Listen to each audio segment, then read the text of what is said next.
অভিনয়ের জন্য অনেক ভালো প্রশংসা পেয়েছি আমি এবার। কাজের প্রেশার খুবই বেশি, অনেকগুলোরই প্রপোজাল এসেছে, ওরকম ধাঁচের কাজই আমি করতে চাই।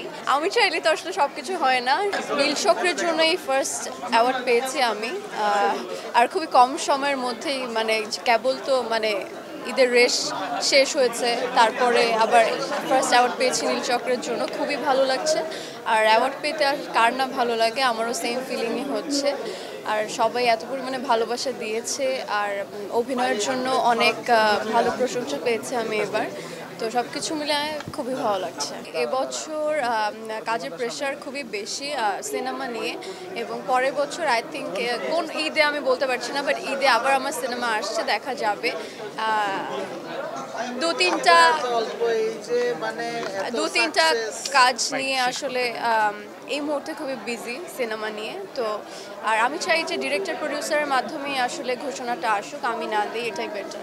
আসলে সিনেমা তো বেশ অনেকগুলোরই প্রপোজাল এসেছে, চাইলেই তো আসলে আমরা সব কাজ করতে পারি না, সো বেছে বেছে কাজ করা উচিত। স্ক্রিপ্ট ভালো বুঝে, ক্যারেক্টার ওয়াইজ বুঝে, সব কিছু মিলিয়ে আসলে। তো অনেক কাজে আসলে কো-অ্যাক্টার মিলে যায় বেশ কিছু জায়গায়। এখন সব কিছু মিলিয়ে যদি আমাদের কাজটা হয়, তাহলে অবশ্যই ইন ফিউচার বা কিছুদিন পরে দর্শক আমাদের আবার একসাথে দেখতে পারবে। আপনাকেই বলছি, ইন্স্যুরেন্স করলে সিটিতে সুরক্ষা পাবেন নিশ্চিত। অ্যাকচুয়ালি কমার্শিয়াল ফিল্ম যেটা হয়, আমার যে দুটো হয়েছে, কাজল রেখা এবং নীল চক্র, দুটোই পুরো একদম গল্পের মাধ্যমে গিয়েছে। একটা আর্ট ফিল্ম বলা যেতে পারে, একটা বিগ ক্যানভাসের মুভি, আর একটা নীল চক্র গিয়েছে। সো বেসিকলি কমার্শিয়াল ফিল্ম যেটাকে বলে, ওরকম ধাঁচের কাজই আমি করতে চাই। দিন শেষে আসলে মানুষ পারে না এরকম কিছু নেই, আর আমি তো নাচের মেয়ে, সেই টাইপের যে কোনো নাচই করতে পারি। সো আমি যেটাতে কমফোর্টেবল, আমি সেই কাজটা করতে বেশি স্বাচ্ছন্দ্য বোধ করব।